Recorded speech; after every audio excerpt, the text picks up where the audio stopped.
Really proud of our football team today. I mean, we come in into the tar pit and play a really good Duke football team, and our guys played really well. We can be better, I can assure you. We didn't play a complete game in all three phases, and our guys in that locker room, they know that. They're excited that we're 8-1, but they also know we can be better than we were, and so we're still striving to do that, and hopefully we'll show that next week.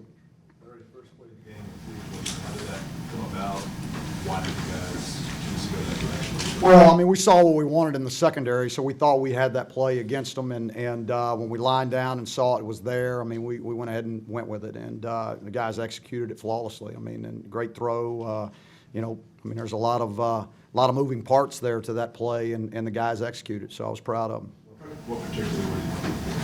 A certain coverage. We were looking for a certain coverage. We knew once we handed the ball to Hood, they were going to try to stop the run. And so, both safeties, I wouldn't expect Mac to be wide open now because, I mean, you just don't see that. But both of them were running wide open, and he had his choice. You had Elijah on the first 4 touchdowns. He either touched it, carried it, pitched it. Explain the value of having a guy like that has put up numbers that you can play off of. Elijah Hood? Yeah, I mean, the kid's playing his butt off. I mean, he can do so many things for us.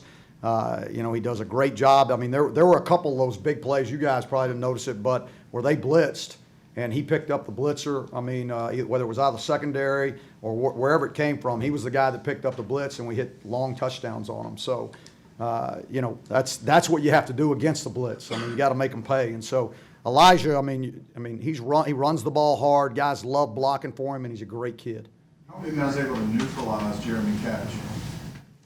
Well, he can't be everywhere, I mean, he can't do it all. So, but he's a really good player. I mean, and he made plays out there on us. There were some times on the perimeter that we didn't get him blocked up very well. He did a nice job. You've been around some pretty good quarterbacks. How good was Marquise today? He was great today. I mean, start with his leadership. I mean, throughout the game, he knew that we just took care of the football. We would win the football game, and he was talking about that throughout the game. He did a great job of leading today, and I mean, his passing was pinpoint today. I mean, he spun it really well. What do you think helps the receivers get so wide open downfield against their secondary all day long? We got good receivers.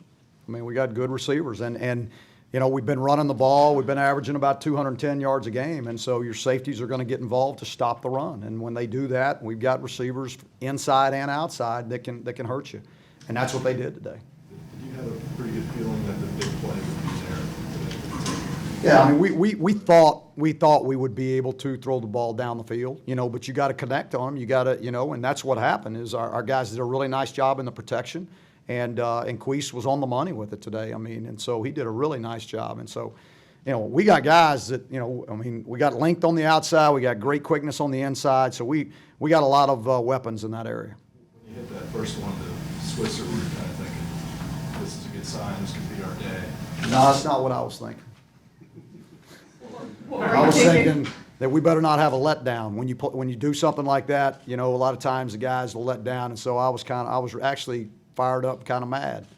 So, You guys weren't in the college football playoff rankings when they came out. Was that motivational? Was there you were playing against a rival, weren't in that list? Was there an emphasis on making a statement today?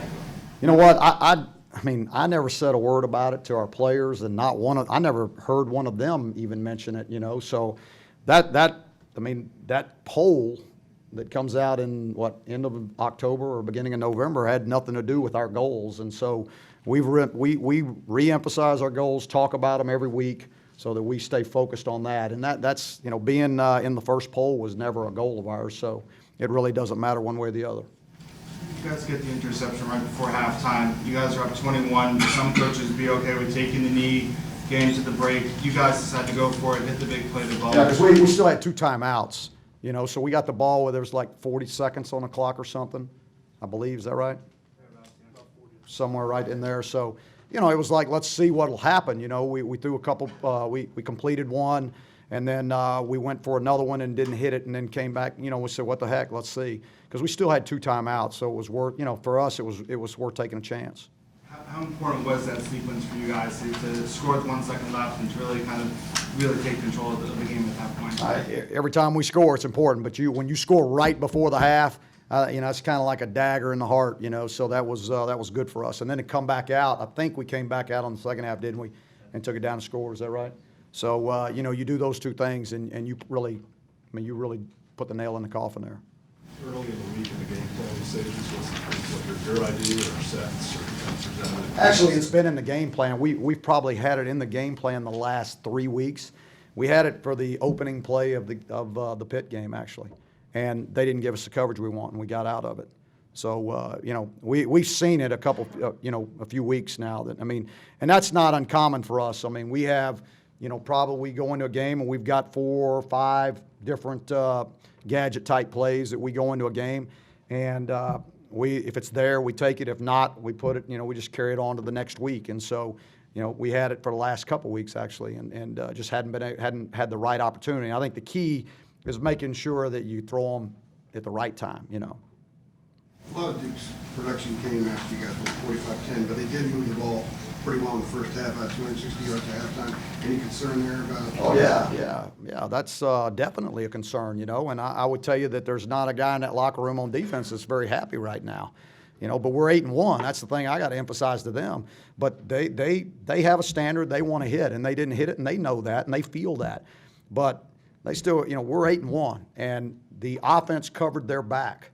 All right, they've covered the offense's back. The special teams have covered each other's back. So it's all about taking care of each other, and it doesn't matter how we do it. We're 8-1, and now the key is to get to be 9-1. Do you buy into the notion of peaking as the season goes on? You keep talking about 8-1, trying to get to 9-1. Yeah, we want to peak on Saturday. That's it. So everything we do in the week, from nutrition to our GPS units to everything that we do, is built on building up and peaking on Saturday. So we want their bodies at an all-time high on Saturday. They don't have to be on Sunday, Monday, Tuesday, Wednesday, Thursday, but they got to be there on Saturday. In terms of the course of the season, do you buy into that concept? Oh yeah, you want to be playing your best ball in November. You hope that you're a better football team in the last game than you were the first game. So I think our team is continuing to grow. Now, it doesn't mean it's always like this. It's just there's going to be some downticks, but you got to make sure that you bounce back, and this team has done that. There's a lot. I think the word that we use is there's a lot of grit in this team. We like that. We think that's one of the key predictors of success, and this team has grit. You put up 66 on a pretty good defense. Is that something you expect every week? I don't know if I expect it. I've got pretty high expectations for our offense. I really do, and that's why I'm never happy. But we left some out there today. I was the idiot that called the play down there on the 4th down. Down there on the goal line. And I'll be honest with you, I didn't realize it was 4th down. That's my mistake. I told every guy on the sideline that was my mistake. I apologized to him. That was stupid. And that shouldn't happen. I have high expectations, and we have the potential to be really good on it. Yeah, we really do. Larry, does this game change your goals in any way? You have a clear path to Charlotte? No, doesn't change our goals. Our goals won't change throughout the season. So we'll talk about them tomorrow when we get together. We'll talk about our goals again so everybody understands what they are, and there's a clear vision of where we're going and what we have to do to get there. Because if not, I really believe if you don't do that, weekly, that they start focusing on all the obstacles that are out there. And there's a lot of them. And you guys do a great job of creating obstacles for us, so I want y'all to know that. Anybody else before we get more quiz in? How do you think that this win is going to affect the team against Miami next weekend? Just like every game, there's going to be things that we're going to take. They're positive from this game. There are going to be things that were negative that we didn't do well that we're going to get corrected and they learn from. More importantly, it's an in-state rival for us, and so recruiting, it's really good for us because we want to dominate the state in recruiting, and to do that, you got to beat the teams in the state, and so that will probably have more of an impact there than anywhere.